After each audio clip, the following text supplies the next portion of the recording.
ఇది యెహోవా ఏర్పాటు చేసిన దినమని కీర్తన 118:24లో మనం చూస్తుంటున్నాం. అయితే ఆయన ఎందుకు మరి ఈ దినమును ఏర్పాటు చేశాడో ఆ సంగతులు ఇక్కడ మనం చూస్తున్నాం. ఇది యెహోవా ఏర్పాటు చేసిన దినము, దీని యందు మనం ఉత్సాహించి సంతోషించాలంటున్నాడు.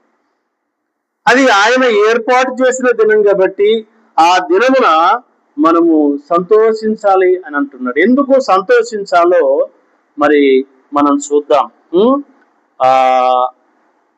కొలస్సీల రాసిన పత్రిక అపోస్తలుడైన పౌలు గారు కొలస్సీల రాసిన పత్రిక 1వ అధ్యాయము 9వ వచనంలో కూడా ఆ మాట మనం చూస్తాం.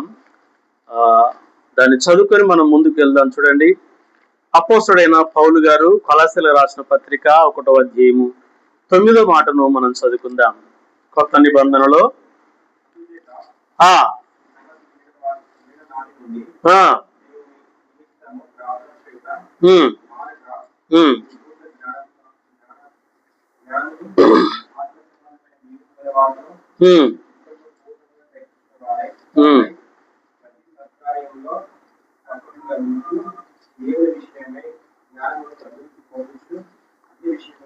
మాట పట్టుకోండి.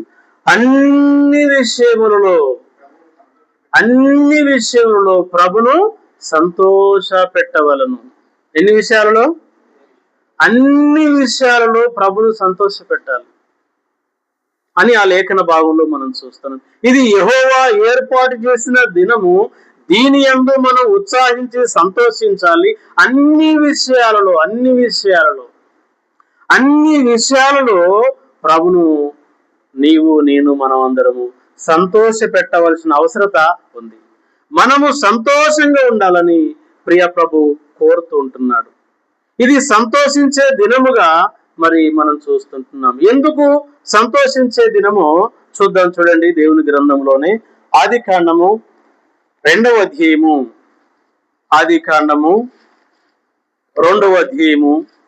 3వ వచనాన్ని మనం చదువుకుందాం. కాబట్టి దేవుడు ఆ 7వ దినమును ఆశీర్వదించి పరిశుద్ధ పరచెను. చూసారా, ఈ దినమును ఎందుకు మనము సంతోషించాలి, ఎందుకు ఆనందించాలి అని చూసినట్లయితే ఇక్కడ మనం చూస్తున్నాం. ఈ దినము ఏ దినమట? ఆశీర్వాదపు దినం. ఏ దినం? ఆశీర్వాదపు దినం. మనకు దీవెనలు వచ్చే దినం, ప్రియాప్రభును మనం గణపరిచే దినం, ఆత్మ సత్యములతో ఆయనను ఆరాధించే దినం. అందుకే ఈ దినమున మనం సంతోషించుట, మనం ఆనందించుట మనకెంతో దీవెన, ఆశీర్వాదం, ప్రియప్రభుకు మహిమ కలుగుతుంది. అందుకే అక్కడ మనం చూస్తాం, ఇది యెహోవా ఏర్పాటు చేసిన దినం. ఇది మానవుడు ఏర్పాటు చేసింది కాదు, దేవాది దేవుడు ఏర్పాటు చేసిన దినం. మనం సంతోషించాలని ఏర్పాటు చేసిన దినం. మనము ఆయన ఇచ్చే బ్లెస్సింగ్ ను పొందుకోవాలని ఏర్పాటు చేసిన దినం. అందుకే అంటున్నాడు, అన్ని విషయంలో పౌలు గారు అంటున్నాడు, అన్ని విషయంలో ప్రభును సంతోష పెట్టాలంటున్నాడు. ఎన్ని విషయాల్లో? అన్ని విషయాల్లో మనం ప్రభును సంతోష పెట్టాలి. కొన్నిసార్లు అన్ని విషయాల్లో ప్రభును మనం సంతోష పెట్టలేకపోతాం, కానీ అన్ని విషయాల్లో ప్రభును మనం సంతోష పెట్టాలని ప్రభు ఇష్టపడుతున్నాడు. అన్ని విషయాలు దాంట్లో చాలా దాగిన్నాయి, మర్మంతో కూడిన విషయాలు. కానీ ఒక 7 విషయాలు మనము గ్రహిద్దాం. ఆ 7 విషయాలతో మరి ప్రభు నిజంగానే ఆయన మన యందు సంతోషపడతాడు. మనం అలా చేయటం ద్వారా ఆయన సంతోషిస్తాడు. కాబట్టి ఆయనను సంతోషపరచుట మనకు దీవెన, ఆశీర్వాదం. కాబట్టి ఏ విషయాల ద్వారా మనం ఆయనను సంతోషపరచగలుగుతామో చూద్దాం. మొదటిగా మనం గమనించినట్లయితే కీర్తన గ్రంథము 100వ అధ్యాయము, కీర్తన గ్రంథము 100వ అధ్యాయము మొదటి 2 మాటలు మనం చదువుకుందాం. 100వ అధ్యాయం మొదటి నుంచి. సమస్త దేశములారా యెహోవాకు ఉత్సాహధ్వని చేయుడి, ఆ ఉత్సాహగానము చేయుచు ఆయన సన్నిధికి రండి. మొట్టమొదటి ఇక్కడ మనం చూస్తున్నాం, ఆయనను మనం ఎలా సంతోషపరచగలుగుతామంటే మనము సంతోషంగా పాటలు పాడటం ద్వారా ఆయన సంతోషిస్తాడు, ఆయన ఆనందిస్తాడు. ఇప్పటిదాకా మనం పాడిన పాటల ద్వారా నిజంగా ప్రభు సంతోషపడతాడు. మనం పాడిన పాటల ద్వారా ఆయన ఆనందింపబడతాడు. ఓ నా ప్రియా బిడ్డలు, నా రక్తములో కడగబడిన వారు, నా చేత సృజింపబడిన వారు, ఇదిగో నా సన్నిధిలో చేరి సంతోషముతో నన్ను గానం చేస్తున్నారని చెప్పి ఆయన మరి సంతోషపడతాడు. కనుక మొదటిగా ఎలాగ మనం ఆయన సంతోషపడతాం? పాటల ద్వారా ఆయన సంతోషం కలుగుతుంది. పాటల ద్వారా మనకు సంతోషమే, మన ప్రియ ప్రభు కూడా సంతోషమే. చూసారా? పాటలు మట్టుకు పాడాలి, సంతోషంతో పాడితే ఆయన సంతోషం. ఆ పాట రాకపోయినా ఏదో రకంగా మనం పాడుతుంటే సంతోషం. పసిపిల్లలు చిన్నప్పుడే మాట్లాడితే సరిగా మాటలు రాకపోయినా ఏమంటాం మనం? మాట్లాడకు, నీకు సరిగా మాటలేస్తలేవు అంటావా? ఏమంటాం? ఆ చిన్న చిన్న మాటలైనా బుజ్జి మాటలు ఎంతో సంతోషంగా సంతోషపడతాం కదా. పిల్లలు మాట్లాడుతున్నప్పుడు వచ్చిరాని మాటలైనా సంతోషపడతాం. అలాగనే మనం పాట పాడుతుండే కూడా నువ్వు సంతోషంగా పాడుతుంటే చాలు, అది నీకు ఎలా పాడుతున్నావు అనేది ఆ ప్రభు చూసుకుంటాడు. కనుక సంతోషంగా మనం పాటను పాడటం ద్వారా ప్రియ ప్రభుకు మనం సంతోషాన్ని కలగజేస్తాం. అన్ని విషయాలలో మీరు ప్రభును సంతోషపెట్టినట్టు చూసుకున్నాడు అని చెప్పి పౌలు గారు తెలియజేస్తుంటున్నాడు. కనుక మన జీవిత యాత్రలో అన్ని విషయాలలో ప్రభును సంతోషపరచాలి. మొదటిగా మనం చూసాం, పాటలు పాడుట ద్వారా ఆయనను సంతోషపరచగలుగుతాము అనే సంగతిని ఇక్కడ మనం చూస్తుంటున్నాం. రెండవదిగా మరి మనం చూసినట్లయితే అక్కడే ఉంది, మళ్ళీ చదవండి 1-2 వచనాలు.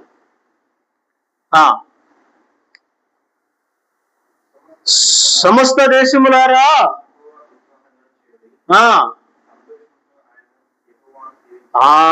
సేవించుడు అంటే ఆరాధన. చూసారా? సంతోషముతో చేయాలి. హల్లెలూయా, హల్లెలూయా, హల్లెలూయా. వేసారు కదా? ఓకే, మంచిది. అయితే సంతోషముతో ఆరాధన చేయాలి. సంతోషముతో ఆరాధన చేయడం ద్వారా ప్రభు సంతోషపడతాడు. ఇప్పుడు మనందరూ సంతోషంగా వచ్చిన ఆరాధన బాధతట. చెప్పండి, ఎవరైనా బాధతో వస్తే ఇంకా బయట ఉండడమే మంచిది. బాధతో ఎప్పుడు రావద్దు ప్రభు దగ్గరికి, సంతోషంతోటే రావాలి. బాధతో అంటే కొన్ని మనకు వ్యక్తిగత సమస్యలు ఉంటాయి, దానితో వస్తాం. అవన్నిటిని సంతోషపరంగా ప్రభు పంపిస్తాడు. మనం బాధతో వచ్చినా ప్రభు సంతోషంగా పంపిస్తాడు. అదైన కృప, అదైన దయ. చూడండి, ఒక ఆమె బాధతోనే వచ్చింది. వచ్చేటప్పుడు బాధతోటే వచ్చింది, కానీ వెళ్ళేటప్పుడు ఎట్లా వెళ్ళింది చూడండి ఒకసారి. మార్కు సువార్త 5వ అధ్యాయము. మార్కు సువార్త 5వ అధ్యాయము 33-34 చదవండి. పేజ్ నెంబర్ 35 కొత్త నిబంధనలో. అప్పుడు ఆ స్త్రీ తనకు జరిగినది ఎరిగి భయపడి ఆయన ఎదుట సాగిలపడి తన సంగతంతా ఆయనతో చెప్పాను.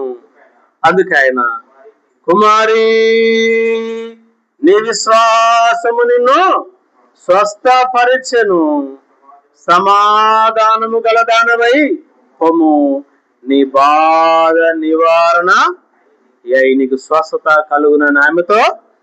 చూసారా? ఆమె ఎట్లా వచ్చింది? వచ్చినప్పుడు శరీర సంబంధమైన బాధలు, ఆత్మీయ బాధలతో రావడం వేరు. అలా రావడం ద్వారా ప్రభు ఆ సమస్య నుంచి విడుదల కలిగిస్తాడు. అంతేగాని ప్రభు మీద అయిష్టంతో వస్తే మటుకు అది సరైనది. ప్రేమతో, సంతోషముతో నా ప్రభువును ఆరాధన చేయాలి, సంతోషముతో నా ప్రభువును స్తుతించాలని ఉద్దేశముతో వస్తే నిజంగా మనకు మేలు, దీవెన, ఆశీర్వాదం. ఆ బిడ్డ మరి ఎంతో తన కలిగిన అనారోగ్యాన్ని బట్టి ఎంతో బాధపడ్డది. ఎక్కడ డాక్టర్ మంచోడు అంటే అక్కడికి వెళ్ళింది, తనకున్నదంతా వ్యయం చేసుకుంది. ఇంకెంత మట్టుకు బాగా కాలేనని తన జీవితంలో మరింత సంకటపడ్డదంట. 24-25 వచ్చిన మాటలు చూస్తాం. ఇక నిరాశకు వచ్చేసింది, ఇంక అయిపోయిందిలే అనుకుంది. కానీ ఒకే ఒక్క వార్త విన్నది. ఏ వార్త? యేసును గురించిన వార్త విన్నది. ఆయన దగ్గరికి వెళితే చాలు, నేను ఆయన వస్త్రపు చెంగు ముడితే చాలు, నేను బాగవుదునని అనుకుంది మనసులో. ప్రభు దగ్గరికి రానే వచ్చేసింది. అంతమందిలో తన వస్త్రపు చెంగును, ప్రభు వస్త్రపు చెంగును ముట్టగా మరి ఆమెలో ఉన్నటువంటి బాధ నివారణ అయింది. అంటే బాధతో వచ్చింది, వెళ్ళేటప్పుడు ఎలా వెళ్తుంది? ఓ సంతోషముతో వెళుతుంది. అసమాధానముతో వచ్చింది, నెమ్మది లేక వచ్చింది, కానీ వెళ్ళేటప్పుడు నెమ్మదితో వెళుతుంది, నెమ్మదితో వెళ్తుంది. కనుక దేవుల్లో ఉన్నటువంటి గొప్పతనం. కనుక మందిరానికి బాధలో, సమస్యలో, ఇబ్బందిలో నెమ్మది లేని వారు వస్తారు, అది అవసరము కూడా. అలా వచ్చిన వారు నెమ్మదితో వెళ్తారు. అసమాధానంతో వచ్చిన వారు సమాధానంతో వెళ్తారు. నిరాశ నిస్పృహతో వచ్చిన వారు ఆశతో, నిండైన ఆశతో, గొప్ప మేలుతో బయటికి వెళ్తారు. అక్కడ మనం చూస్తాం. అయితే ఆయనను మనం ఎలా సంతోషపరుస్తామంటే ఇక్కడ చూస్తున్నాం. మనం సంతోషంగా ప్రభును స్తుతించడం ద్వారా, ఇంతకుముందు మనం వాడుకున్నాగా స్తుతి ఆరాధన. ఎంత మంచి ఆరాధన! ఆయన స్తుతించడం ద్వారా, మనం పాట ద్వారా ఆయనకు సంతోషం కలుగుతుంది.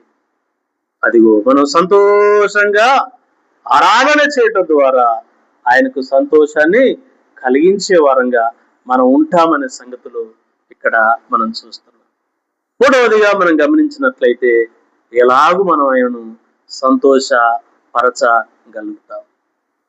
ఫిలిప్పీయులకు రాసిన పత్రిక 1వ అధ్యాయము 3వ వచనాన్ని మనం చదువుకుందాం. ఫిలిప్పీయులకు రాసిన పత్రిక అపోస్తలుడైన పౌలు గారు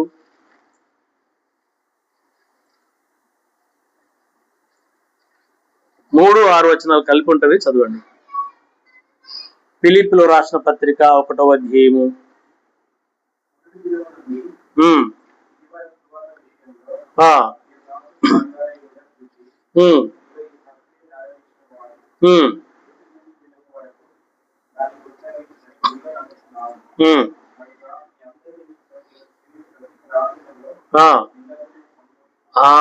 'ఎల్లప్పుడూ సంతోషముతో' ఎలా చేయాలట ప్రార్థన?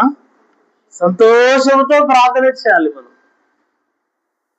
మనం సంతోషంతో ప్రార్థన చేయడం ద్వారా ప్రభు సంతోషిస్తాడు. మన ప్రార్థన ద్వారా ప్రభుకు సంతోషం కలుగుతుంది, మన ఆరాధన ద్వారా ప్రభుకు సంతోషం కలుగుతుంది, మన పాటల ద్వారా ప్రభుకు సంతోషం కలుగుతుంది. కనుక అన్ని విషయాలలో ప్రభును సంతోషపరచాలి మీరని పౌలు గారు మాట్లాడుతున్నారు. ఎన్ని విషయాలలో అంటే అన్ని విషయాల్లో. ఎలా ప్రభును మనం సంతోషపరచగలుగుతాం అంటే ఇక్కడ మనం చూసాం, మన పాటల ద్వారా ఆయనకు సంతోషము కలుగుతుంది, ఆరాధన ద్వారా సంతోషం కలుగుతుంది. ఆయన కోరుకునేది అది, ఇష్టమైనది. ఆరాధన అంటే ఆయనకు ఇష్టమైనది. యోహాను సువార్తలో మనం చూస్తాం 4:23, ఆయన ఆత్మ కనుక ఆయన ఆరాధించువారు ఆత్మతోనూ సత్యముతోనూ ఆరాధించవలనని తండ్రి కోరిక అది. కనుక మన పాటల ద్వారా ప్రభుకు సంతోషం కలుగుతుంది, మన ఆరాధన ద్వారా ప్రభుకు సంతోషము కలుగుతుంది. మన ప్రార్థన ద్వారా కూడా, ఏ ప్రార్థన ద్వారా? ఏ ప్రార్థన? ఇప్పుడు చదువుకున్నాం కదా, సంతోషముతో ప్రార్థన అయితే ఆయనకు సంతోషం కలుగుతుంది. దేవుడా దేవుడా నువ్వేమి దేవుడవా, నాకేమి తెలియవు అంటే ఆయన సంతోషం కలుగుతుందా? ప్రభువా నన్ను కనికరించు, నన్ను బాగు చేయు, నా అవసరాలు తీర్చు, నా అక్కర్లు తీర్చు, గొప్ప దేవుడా ఆయన నన్ను కీర్తిస్తూ ఆయనకి ఇంపైన ప్రార్థన చేయాలి. మన ప్రార్థన ఆయనకు సంతోషం కలిగించాలి. ఒక ఆయన ప్రార్థన ఆయనకు సంతోషం కలిగించింది తెలుసా? ఎవరి ప్రార్థన? ఎవరి ప్రార్థన చెప్పండి ఒకసారి తిప్పండి. మొదటి రాజుల గ్రంథం 3వ అధ్యాయం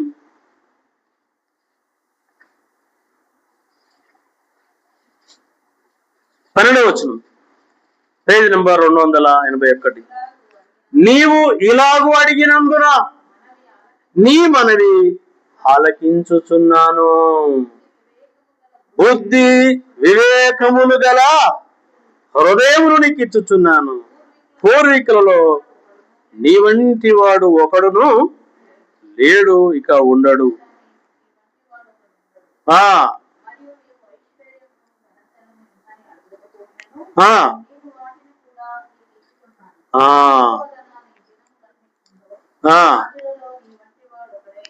ఉండడు. చూసారా ఆయన ప్రార్థన? ఏం ప్రార్థన చేసిండు మరి? 7వ వచనం, నువ్వు ఇలాగ అడిగినందున నాకు సంతోషం అనిపించింది అన్నాడు కదా. మరి ఎలాగ అడిగిండు? 7వ వచనం, నా దేవా యెహోవా, నా తండ్రి అయిన దావీదునకు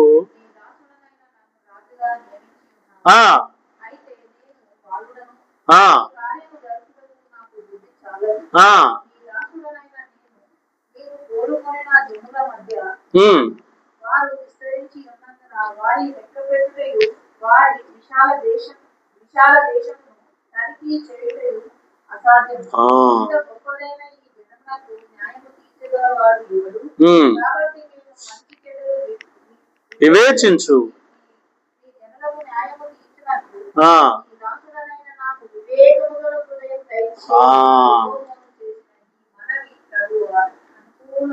అనుకూలముగా ఉండను. చూసారా? అంటే మన ప్రార్థన కూడా దేవునికి ఏం చేయాలి?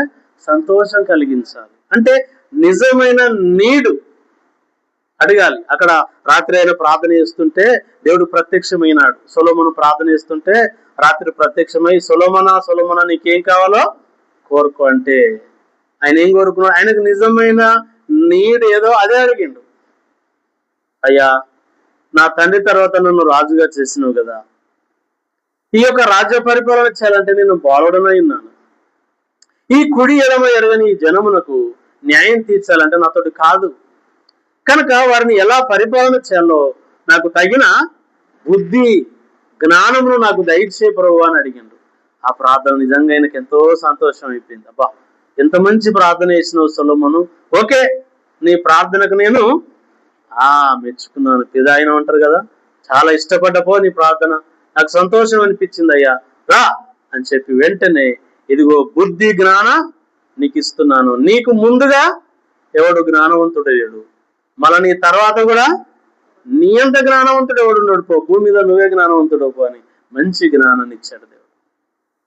జ్ఞానంతో పాటు రాజు కాబట్టి రాజుకు తగ్గట్టుగా హోదా కూడా ఉండాలి కదా. మన నీడ్స్, మన ఆర్థిక వనరులు కూడా ఉండాలి కదా. అప్పుడు ఆయన ఐశ్వర్యమును ఘనతను అవన్నీ కూడా ఇచ్చాడు.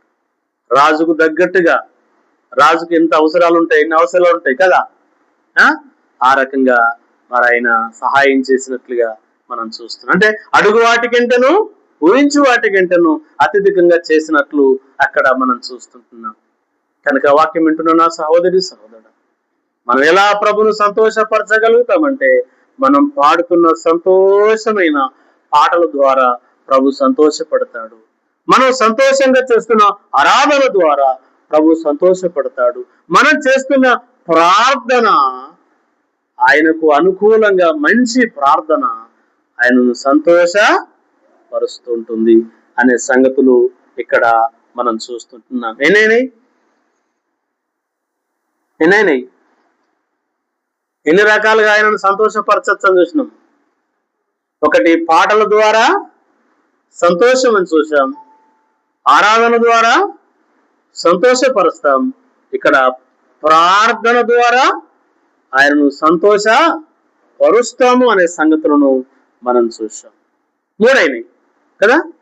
నాలుగోదిగా మనం గమనిద్దాం, ఎలాగూ మరి ఆయనను మనము సంతోషపరుస్తాం. కీర్తన గ్రంథమే 147వ అధ్యాయము, కీర్తన గ్రంథము 147వ అధ్యాయము 11, పేజ్ నెంబర్ 529. తన యందు భయభక్తులు గలవారి యందు తన కృప కొరకు కనిపెట్టు వారి యందు యెహోవా ఆనందించువాడనై. చూస్తారు, ఆనందం అన్నా సంతోషం అన్నా ఒకటే. కనుక 4వదిగా మనం ప్రభుని ఎట్లా సంతోషపరుస్తామంటే ఆయన కృప కొరకు ఏం చేయాలి చెప్పండి? ఏం చేయాలి? హల్లెలూయా. ప్రార్థన అయిపోయింది, ఏం చేయాలి? కనిపెట్టాలి. నిన్న నీ ప్రార్థనకు జవాబు రాలేదా? ఇవాళ వస్తుంది. ఇవాళ రాలేదా? రేపు వస్తుంది. రేపు రాలేదా? మరో రోజు వస్తుంది. మరో రోజు రాలేదా? వస్తుంది. ఖచ్చితంగా వస్తుంది. రాదు అనే సమస్య లేదు. కానీ మనం కనిపెట్టాలి. హబక్కూకు 2:3 చదవండి. త్వరగా ముందుకెళ్దాం. హబక్కూకు గ్రంథం 2వ అధ్యాయం 3వ వచనం. హబక్కూకు గ్రంథము 2వ అధ్యాయం 3వ వచనం. పేజ్ నెంబర్ 770, పాత నిబంధనలో 2వ అధ్యాయం 3వ వచనం. హబక్కూకు గ్రంథము 2వ అధ్యాయము 3వ వచనం.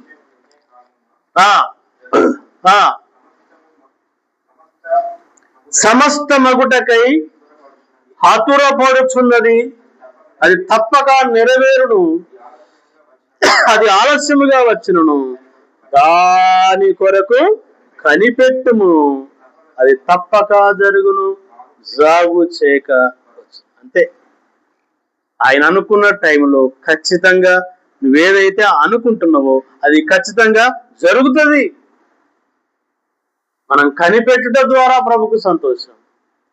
ఓ నా కుమారుడు, నా కుమార్తె, మొన్న కార్యం కాలేదు, నిన్న కార్యం కాలేదు, ఇవాళ కార్యం కాలేదు, రేపు దాని కొరకు నా కుమారుడు, నా కుమార్తె కనిపెడుతున్నారు అని చెప్పి మనం ఆయన కృప కొరకు కనిపెడుతున్నప్పుడు ఆయన ఆనందించేవాడు ఉన్నాడు. కనుక ఆయన కృప కొరకు మనం కనిపెడితే మన ద్వారా సంతోషపడతాడు. మనం తొందరపడితే ఆయన మనం కనిపెట్టాలి. కనిపెట్టుడా మన పని అని అక్కడ మనం చూస్తున్నాం.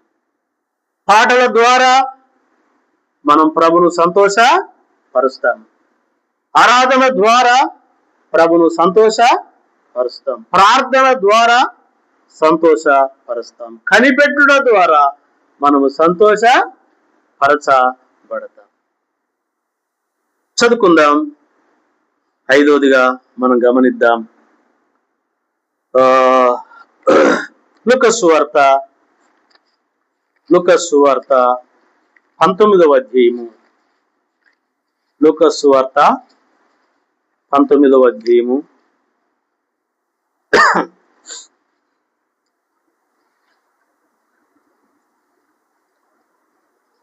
8, 9 వచనాలు చదువుకుందాం. జక్కయ్య నిలబడి, ఇదిగో ప్రభువా, నాస్తిలో సగము బీదలకు ఇచ్చుచున్నాను.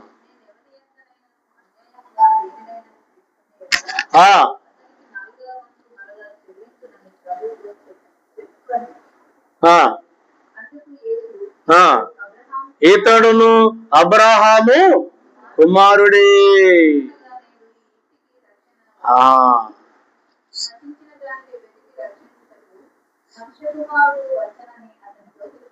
ఇక్కడ చూసినట్లయితే మనం చూస్తున్నాం ఎలా మనం ప్రభును సంతోషపరచగలుగుతామంటే మారు మనస్సు పొందుట ద్వారా. చెప్పండి, ప్రభుకు సంతోషం రక్షణ. అలాగనే మనకు మారు మనసు రావడం ద్వారా ప్రభుకు సంతోషం. జక్కయ్య అప్పటిదాకా ఇష్టం వచ్చినట్టు వసూలు చేశాడు. ట్యాక్సీ పన్ను వసూలు చేసేటప్పుడు ఇష్టం వచ్చినట్టు వసూలు చేశాడు. కానీ ఎప్పుడైతే ప్రభు దగ్గరికి వచ్చాడో ఆయన జీవితం మారిపోయింది. అప్పుడు అంటున్నాడు, ప్రభువా, నేను అన్యాయంగా తీసుకున్నాను అని అంటలేడు, కానీ ఇండైరెక్ట్ గా చెప్తున్నాడు. ఏమని? అయ్యా, నేను ఎవరి దగ్గరైనా ఒకవేళ అన్యాయంగా తీసుకున్నట్లయితే నేను మరలా వానికి 4 వంతులు చెల్లించునయ్యా అని తీర్మానము చేసుకున్నాడు. అంటే మారు మనసు పొందిన వ్యక్తుల ద్వారా ప్రభుకు సంతోషం కలుగుతుంది. నాలో మార్పు ద్వారా ప్రభు సంతోషపడతాడు. నీలో మార్పు ద్వారా ప్రభు సంతోషపడతాడు. మనందరిలో ఉన్న మార్పు ద్వారా ప్రభు సంతోషపడతాడు. పాటల ద్వారా సంతోషం, ఆరాధన ద్వారా, ప్రార్థన ద్వారా, కనిపెట్టుట ద్వారా, మారు మనసు పొందడం ద్వారా, ఎన్ని 5 చెప్పండి. పాటల ద్వారా, ఆరాధన ద్వారా, ప్రార్థన ద్వారా, కనిపెట్టడం ద్వారా, మారు మనసు పొందడం ద్వారా సంతోషపడతాడు. 6వదిగా ఎలా సంతోషం కలుగుతుంది చదువుకుందాం. 6వదిగా ప్రభును మనం ఎలా సంతోషపరచగలుగుతాం. 2వ కొరింథీయులకు రాసిన పత్రిక అనేకసార్లు మనం చదువుకున్నవే. ఈ కోణంలో ప్రభు మనకు అందిస్తుంటుండగా గమనిద్దాం. పేజ్ నెంబర్ 164 కొత్త నిబంధనలో 2వ కొరింథీయులు 9వ అధ్యాయము 7-8 వచనాలు చదువుకుందాం. సనుగు కొనకయు బలవంతంగా కాకయు ప్రతి వాడును తన హృదయములో నిశ్చయించుకొనిన ప్రకారంగా ఇయ్యవలను. దేవుడు ఉత్సాహంగా ఇచ్చు వారిని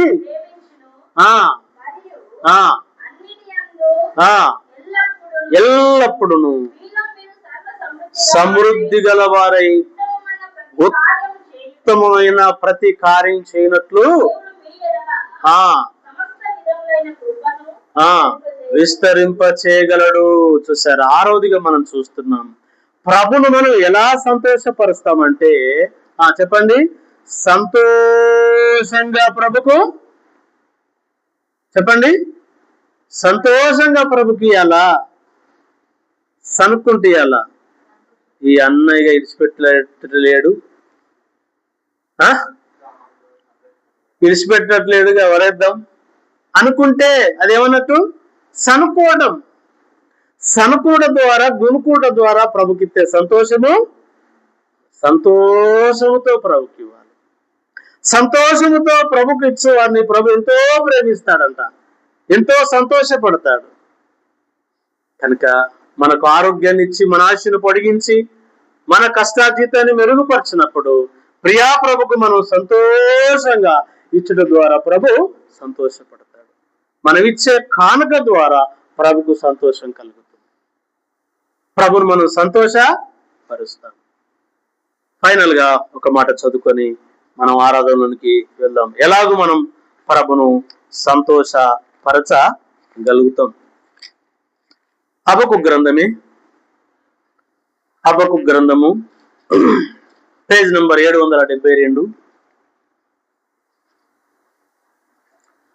3వ అధ్యాయము 17-18 వచనాలు చదువుకుందాం. అంజూరపు చెట్లు పూయకుండినను, ద్రాక్ష చెట్లు ఫలింపకపోయినను,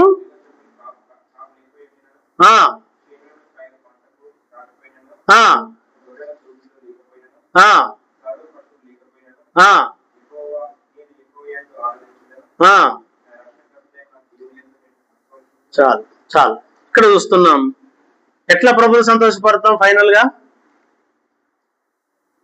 చెప్పండి. పాట బాగా పాడదాం. ఏమని? ఆస్తులన్నీ పోయినా, ఆప్తులే విడనాడినా, నీవుంటే నాకు చాలు, నీ మాట చాలు, నీ చూపు చాలు, నీ తోడు చాలు అంటాం పాటలో. కానీ యథార్థంగా ఏది లేకపోయినా చెప్పండి ప్రభును సంతోషపరచచ్చు. ఏది ఉన్నా లేకపోయినా నీవున్నావు ప్రభు నాకంతే చాలు. ఆయన ఏమంటుండు? అంజూరపు చెట్లు పూయకున్నా, ద్రాక్ష చెట్లు ఫలింపకపోయినా, ఒలివ చెట్లు కాపు లేకపోయినా, చేనులో పైరు పంటకు రాకపోయినా, గొర్రెలు దొడ్డులలోకి పోయినా, సాలో పశువులు లేకపోయినా, ఏది లేకపోయినా నీవున్నావు నాకంటే చాలు ప్రభువా, నేను నీ యందు. అది ఏది ఉన్నా లేకపోయినా ప్రభు మనకున్నాడు, అది సంతోషం. దాన్ని బట్టి మనం ప్రభును సంతోషపరచాలి. అది ప్రభు ఎంతో ఇష్టపడేది కార్యక్రమం. ఇక్కడ మనం చూస్తున్నాం. కొన్నిసార్లు పంట రాదు, కొన్నిసార్లు మనం అనుకున్నది రాదు, అయినా ప్రభును మనం సంతోషపరచాలి. అందుకే ఇక్కడ మనం చూస్తున్నాం. అంజూరపు చెట్లు, ద్రాక్ష చెట్లు, ఒలివ చెట్లు, పైరు, గొర్రెలు, పశువులు ఏది లేకపోయినా నేను యెహోవా యందు ఆనందించదు. ఇవన్నీ ఒక్క ఎత్తు అంటే మళ్ళీ 16వ వచనంలో మరొక ఎత్తున్నది చూడండి. ఏమంటుండే అక్కడ? నేను వినగా జనం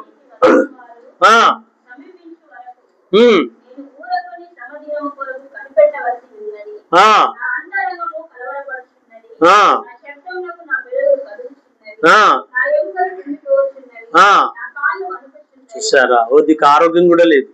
పశువుల సంగతి పోని, పంట సంగతి పోని, శరీరంలో కూడా ఏం లేదు ఆయనకు. చెప్పండి, ఆరోగ్యం లేదు. నేనేం పాపం చేసినా ప్రభా, నాకు ఇన్ని నాకు నువ్వు దేవునివేనా? గాడు ఎట్టున్నాడు, గామె ఎట్టున్నది, నేను ఎట్టున్నా అని నిన్ను నన్ను అపవాది హీన దశలోనికి, నిరాశపరిచే స్థితిలోనికి తీసుకుని వస్తాడు. కానీ భక్తుల జీవితంలో మనం చూస్తున్నాం, ఏది ఉన్నా లేకపోయినా నీవు నాకు ఉన్నావు.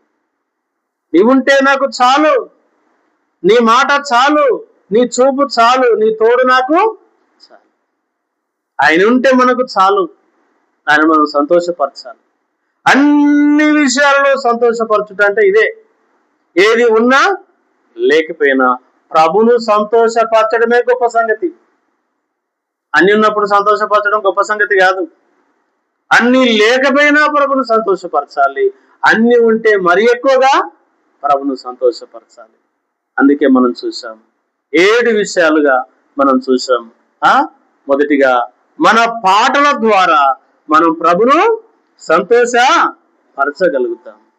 ఆరాధన ద్వారా ప్రభును సంతోషపరచగలుగుతాం. ప్రార్థన ద్వారా సంతోషపరుస్తాం. కనిపెట్టడం ద్వారా సంతోషపరుస్తాం. మారు మనసు పొందడం ద్వారా సంతోషపరచబడతాం. మనకు కలిగిన దాంట్లో ప్రభుకు సమర్పణ చేయడం ద్వారా సంతోషపరుస్తాం. ఏది ఉన్నా లేకున్నా ప్రభు కొరకు నిలబడుట ద్వారా ప్రభును సంతోషపరుస్తాం. ఇలాంటి సంతోషములో ముందుకు సాగుదాం. ఆయన ఇచ్చే దీవెనలు, ఆశీర్వాదాలు పొందుకుందాం. దేవుడి మాటలు దీవించి ఆశీర్వదించును.